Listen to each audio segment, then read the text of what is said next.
की क्लास में आज ए एंड एन के यूज का लास्ट रूल है, रूल नंबर 6। ओके, यहाँ पे ना कुछ आपको मिलेंगे शब्दों का समूह, आपको इनको ध्यान रखना है। हिंदी सबको बताऊंगा और एग्जाम में ना ये ऐसे ही आते हैं और जो आर्टिकल यूज किया गया है वैसा ही यूज करिएगा, आप चेंज नहीं करिएगा। एग्जाम में आते रहते हैं, बड़े बड़े एग्जाम्स में भी आते हैं ये, तो इसलिए साथ में इनका स्पोकन में भी यूज कर सकते हैं आप। तो पहला है, जो शुरू की लाइन है ना, इसमें सभी इन से शुरू होगा, इन या आई से शुरू होगा, इन नहीं आई से शुरू होगा। ग्रुपिंग किया है मैंने, आई से शुरू होने वाले देख लीजिए आप। ओके, ताकि याद करने में आसानी हो। इन a hurry, in a hurry, in a हरी की हिंदी बता दीजिए किसको पता है तो। इन a Hari,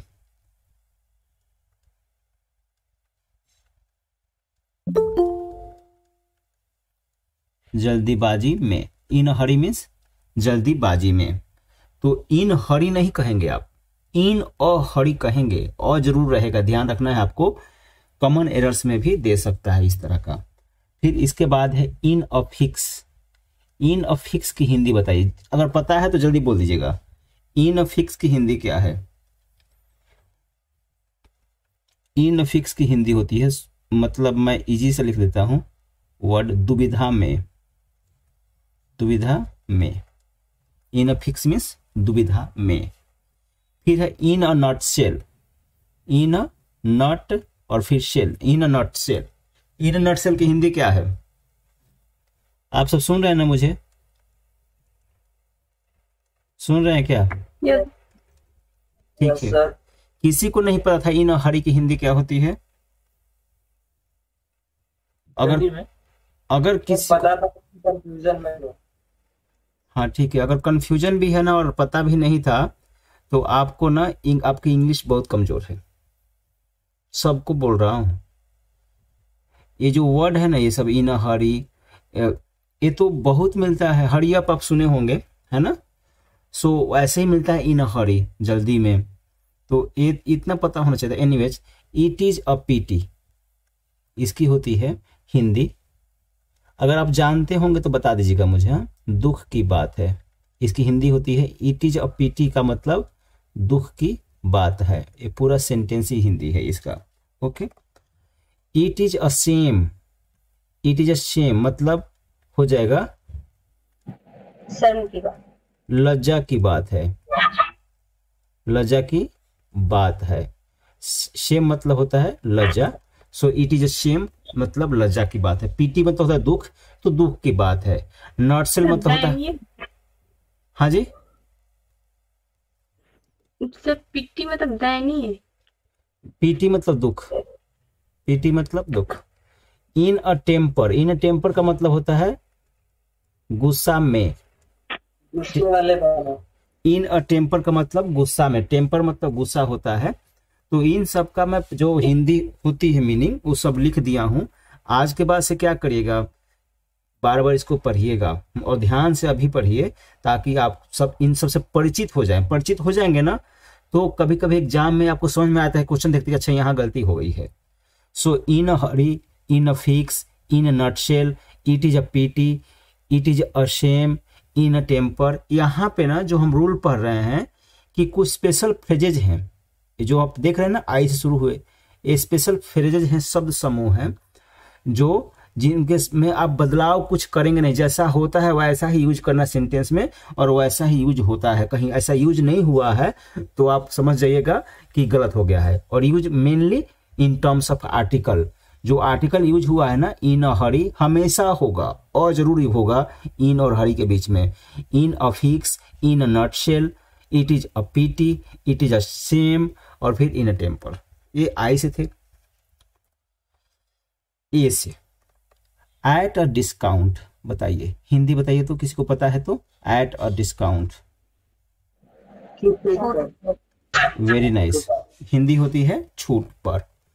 eight a premium, at a premium का मतलब होता है अंकित मूल्य से अधिक मूल्य पर। ओके, एट अ प्रीमियम का मतलब होता है अंकित मूल्य से अधिक, अधिक पर चाहे अधिक मूल्य पर, बात एक ही होती है। ओके। एट अ स्ट्रेच, ये है एक जो स्पेशल क्लॉज है, ये है एट अ स्ट्रेच। इसकी हिंदी होती है, किसको पता है एट अ स्ट्रेच? लगा था। बहुत बहुत अच्छा, जानते हैं तो बोलेंगे ना, तो बाकी लोग में कंपटीशन की भावना आएगी। अगर कोई भी नहीं बोलेगा तो दूसरा भी सीखना नहीं चाहेगा, और साथ में आपका विचार पूरा ही ना जो जानकारी है परिष्कृत हो जाएगी। At last, at last, at last का मतलब होता है किंग करता विमूढ़ होना, मतलब किंग करता विमूढ़ होना ही लिखता हूँ। किंग करता विमूढ़ का मतलब होता है कि क्या करूं क्या ना करूं समझ में नहीं आना, करता विमूढ़, विमूढ़ होना, ठीक है। एट लॉस मतलब मान लीजिए क्या होता है, कभी स्नेक आपके सामने निकल जाता है, ओके, तो अगर आप मूव करें तो काट सकता है, भागें तो भी काट सकता है, मारने का कुछ है नहीं आपके हाथ में, ऐसे मारना नहीं चाहिए। तो मतलब क्या करूं क्या ना करूं समझ में जब नहीं आता है ना, इस बात को कहते हैं किंग करता विमूढ़ होना, और इंग्लिश में एट लॉस्ट। ये बिल्कुल स्टोन्स ऐसे ही रहेगा, अपोस्ट्रोफी इसके साथ ही रहेगा। इसकी हिंदी कोई बता सकते हैं? एट स्टोन्स थ्रो की हिंदी क्या होती है? जो पुराने बच्चे हैं, आप लोग नहीं बता रहे हैं तो कोई नहीं बताएगा। एट स्टोन्स थ्रो मतलब होता है नजदीक, इसकी हिंदी होती है नजदीक। तो ये जितने थे क्लॉजेज, ये सब ए से शुरू हुए थे, इंपॉर्टेंट वन थे, उसको आपके सामने रखा है। एग्जाम में आएंगे तो आर्टिकल जो लगा हुआ है वैसे ही यूज करना है आपको। At a discount, at a premium, at a stage, at a lost, as a rule, at a stones throw, stones apostrophe इसके साथ, स्टोन्स थ्रो। ओके, समझ गए सभी? फिर देखिए मेक अ नॉइज, इसको तो सब जानते हैं ना। मेक अ नॉइज मतलब क्या? शोरगुल करना, शोरगुल करना। मेक अ नॉइज मीन्स शोरगुल करना। मेक अ फस, फस का मतलब होता है गड़बड़, तो यहाँ पे कर देंगे गड़बड़ करना, गड़बड़ करना, ठीक है। फिर make a fool of one self, Hindi क्या हो सकती है? मतलब खुद का मूर्ख बनाना, मतलब होता है मूर्ख बनना, मूर्ख बनना, ठीक है। खुद ही मूर्ख बनना, make a fool of one self, ठीक है। तो ये हो गया। इसके बाद है make a good guess at, अनुमान लगाना, हिंदी होती है गेस में तो अनुमान लगाना होता है ना, तो इतना ही हिंदी होती है इसकी, अनुमान लगाना, अनुमान लगाना। Make a wrong use of, इसकी हिंदी बताइए तो क्या हो सकती है? बनाइए आप लोग, अभी तो कुछ समझ गए होंगे ना। Make a wrong use of क्या हिंदी हो सकती है? गलत उपयोग, सही है, प्रयोग करना, ठीक है। उपयोग करना प्रयोग करना में डिफरेंस नहीं है, गलत प्रयोग करना। तो इस तरह से जितने वर्ड्स अभी जो आपने क्लॉजेज देखे ग्रीन इंक में, सारे एम से शुरू हुए थे, जानबूझकर अलग किया गया है ताकि आप सही से परिचित हो पाए, आपको ध्यान भी रहे, याद भी हो सके, ठीक है। एक लाइन और है एच से, have a bath, have a bath का मतलब बताइए, आप सब जानते होंगे, क्या हिंदी होती है? स्नान करना, बहुत अच्छा। हैव अ चांस बताइए, मौका देना, अवसर लेना, अवसर लेना, अवसर लेना, मौका लेना। जैसे मान लीजिए कि आपसे कोई कहता है कि आईएएस का एग्जाम दो, तो आप क्या करेंगे? आप तो समझते हैं कि बहुत बड़ा एग्जाम है, तैयारी तो है नहीं, पता नहीं क्या होता है, फिर भी पापा ने कह दिया तो आप क्या करते हैं? यू हैव अ चांस, अवसर लेते हैं आप, राइट। हैव अ पेन मतलब क्या होता है? दर्द में, दर्द होना। हैव अ कोल्ड मतलब क्या होगा? हैव अ कोल्ड मतलब ठंड होना। हैव अ हेडेक सर दर्द होना। हैव अ कॉफ मतलब क्या? खांसी होना। सबके पहले क्या आएगा? हैव आएगा, और क्या आएगा? आर्टिकल क्या आएगा? ओ आएगा। ये जो लिखा है ना इस तरह से ये सब इनमें से कोई भी एक यूज करिए, लेकिन पहले के जो दो वर्ड्स हैं हैव और अ, इनके पहले जरूर आएगा। हैव अ पेन, चाहे हैव अ कोल्ड, चाहे हैव अ हेडेक, चाहे हैव अ कफ, ठीक है, और जरूर रहेगा, भूलना नहीं है। खांसी होना का इंग्लिश होगा हैव अ कफ। कफ बोलते हैं इसको, सबको पता है। हेडेक बोलते हैं, सबको पता है। Headache, cold and pain. Have a pride in, Hindi होती है गर्व करना। प्राइड मतलब गर्व होता है, तो हैव प्राइड इन, गर्व करना। इस तरह से आपने देखा ये क्लॉजेज, स्पेशल क्लॉजेज हैं, इनको थोड़ा सा अलग अलग मैंने सेग्रीगेट कर दिया है ताकि आपको समझने में आसानी हो। एग्जाम में डायरेक्ट आते हैं, स्पोकन में भी खूब यूज होता है। आपको मैं परिचित तो करा दिया हूँ, याद नहीं कराया होऊंगा। आपका काम क्या है, नोट्स बनाइए, देखिए, और डाउट कुछ है तो अभी पूछ लीजिए। कोई डाउट है आपको? कोई डाउट किसी को? ठीक है, so this was rule number last of use of a and an. So now we are going to start about the next article, that is definite article. आप सब जानते हैं articles are of two types. First one is definite and the another one is indefinite. तो indefinite में आप जानते हैं कि दूसरा जो प्रकार indefinite होता है उसमें एक ही वर्ड है, वो है द, दी, सब कहते रहते हैं इसको, जो कहना कहिए आप। कोई विशेष रूल ध्यान रखने की जरूरत अभी नहीं है, स्पोकन में करेंगे इसको, मतलब स्पोकन अगर करेंगे तो। Anyways, so definite article the के बारे में, ठीक है। द को हम डेफिनिट आर्टिकल कहते हैं। क्यों कहेंगे हम? क्योंकि ये ना डेफिनिट नाउन के पहले विशेष, डेफिनिट कहिए चाहे विशेष कहिए, क्योंकि ये विशेष नाउन के पहले यूज होता है। वाक्य में कोई नाउन विशेष है, स्पेशल है, तो उसी के पहले, डेफिनिट है तो उसी के पहले, है ना, निश्चित है तो उसी के पहले हमें यूज करना होता है दिस डेफिनिट आर्टिकल को, और नाम इसका है THE, दी। ओके, तो आप जो ए एन का यूज किए ना अभी, इनको इनडेफिनिट कहते हैं। क्यों? क्योंकि ये जो लगते हैं इनडेफिनिट नाउन के पहले लगते हैं, लेकिन अब द लगेगा हमेशा डेफिनिट नाउन के पहले। पूरा इसमें मैं एनिमेशन नहीं दे पाया, शायद पूरा दिख रहा है। एनीवेज, एग्जाम्पल में देखिए, the girl of the school are very, sorry the girl नहीं, the girls of the school are very intelligent. यहाँ पे देखिएगा द जहाँ पे है वहां ध्यान दे दीजिए। दूसरे सेंटेंस में द काउ गिव्स मिल्क, यहाँ पे द है।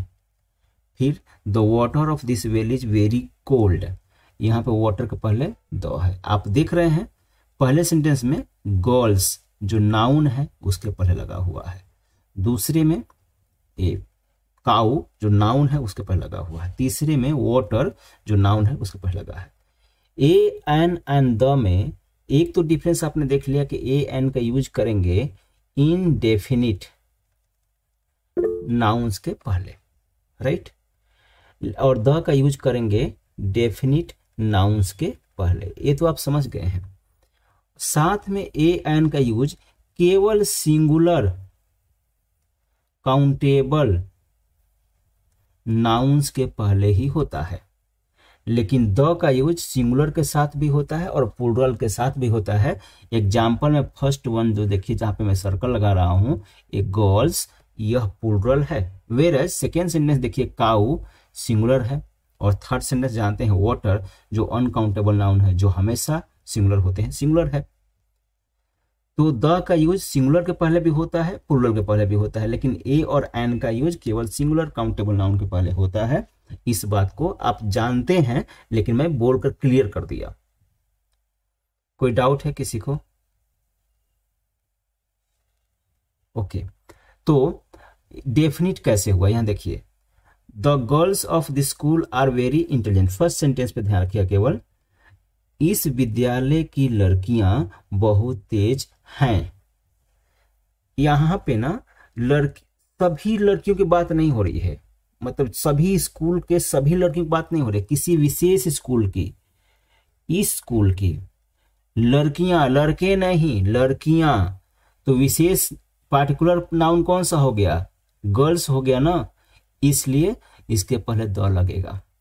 ठीक है।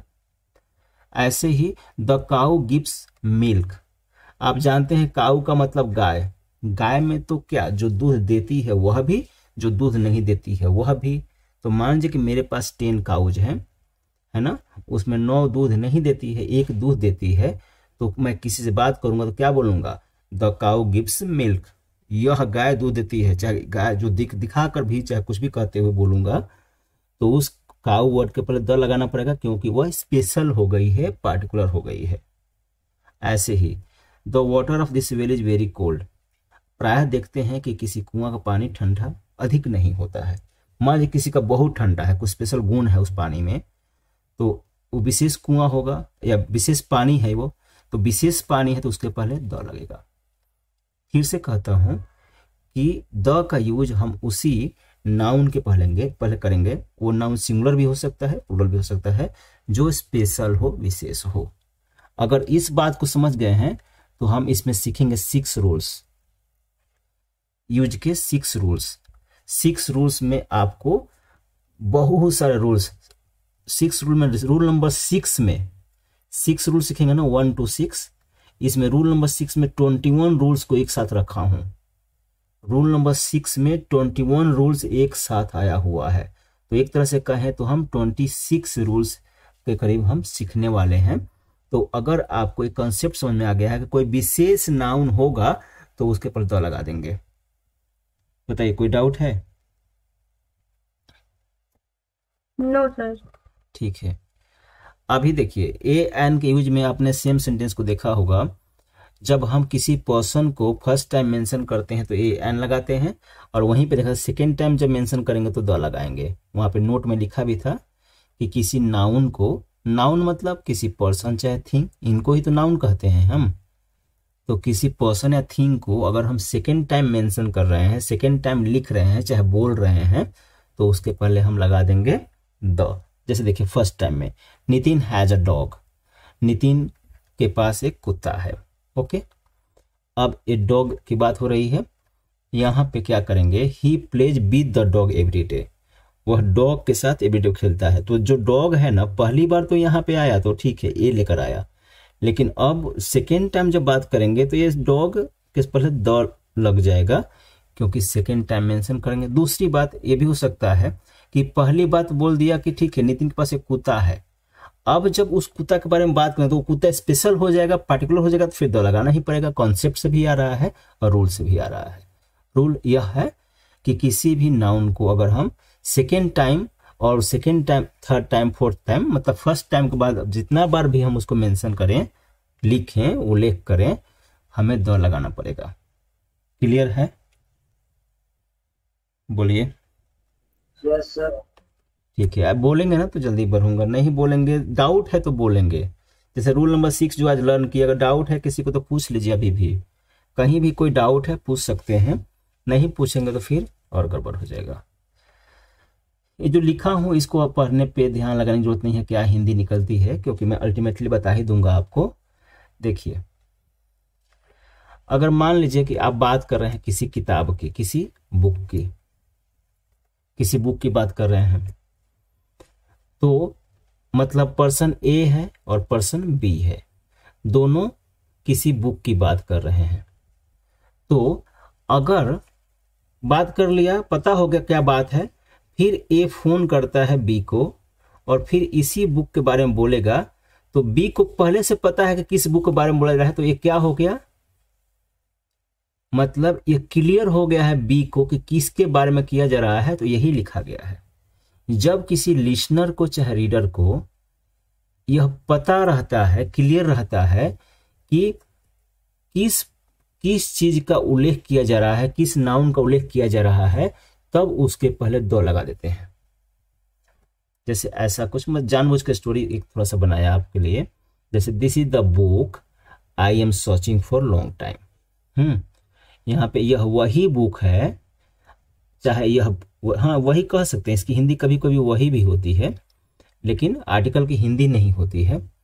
हिंदी मीनिंग में हम सेंटेंस का मीनिंग निकालने में हम वही डाल देते हैं कभी कभी, यहाँ पे वही डालेंगे तो अच्छा मीनिंग आएगा, लेकिन the key Hindi article group में नहीं होती है। So this is the book I am searching for long time. यह वही बुक है जिसे मैं लंबे समय से ढूंढ रहा हूँ।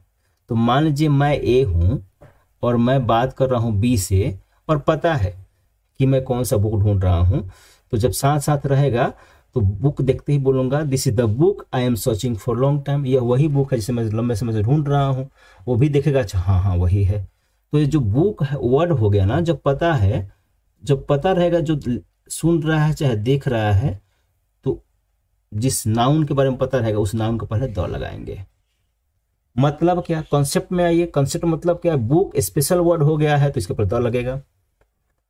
Next, Ram is the boy who has secured first position in Bihar.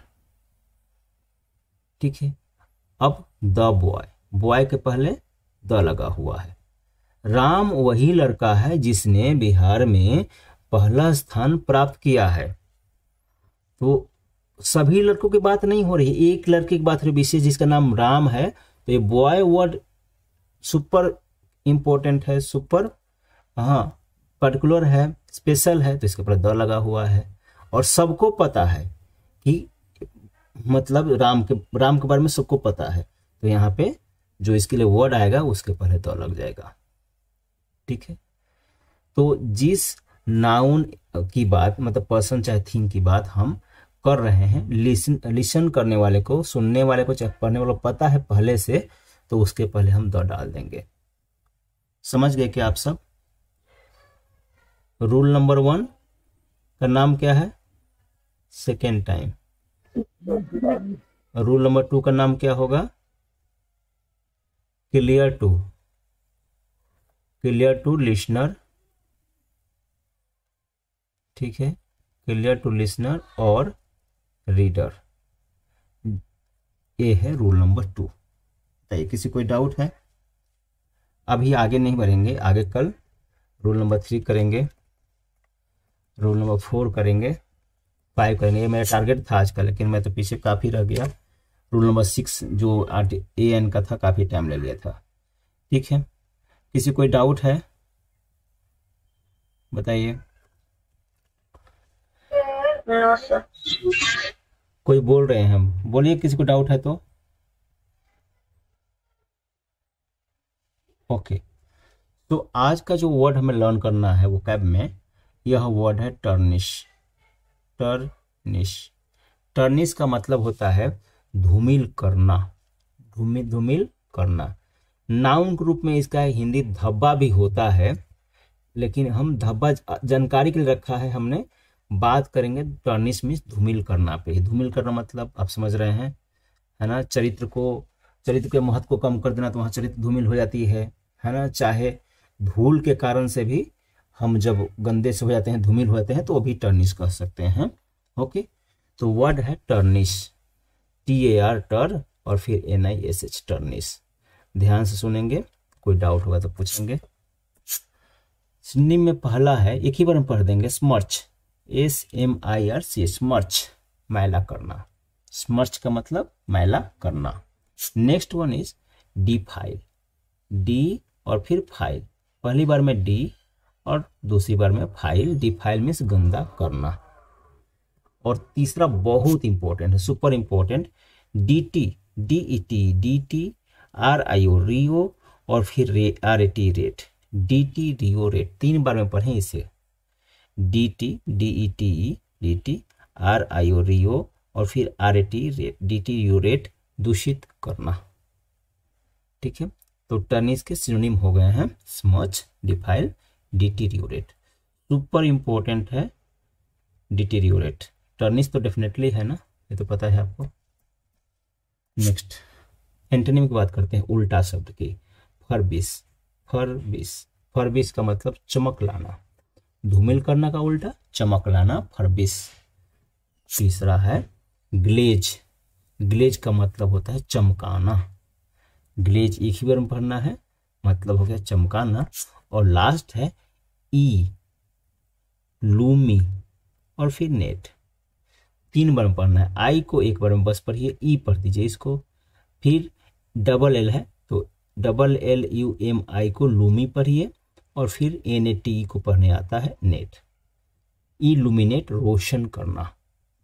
Antonym हो गया फर्बिश, ग्लेज एंड इल्यूमिनेट। कोई डाउट है किसी को? पूछिए, एनी डाउट? उपेंद्र एक रीडिंग दीजिए इसका। Yes sir. टर्निश धूमिल करना या दबा। स्मॉट्स मैला करना। डिफाइल गंदा करना। डिटीरियोरेट दूषित करना। फर्बिश चमक लाना। ग्लेज चमकाना। डलमिनेट रोशन करना। इल्यूमिनेट रोशन करना। ठीक है, किसी कोई डाउट है, कुछ पूछना है, कुछ कहना है आज की क्लास में? कहीं भी doubt? Okay, so now I am concluding this class. This class concludes. Thank you very much.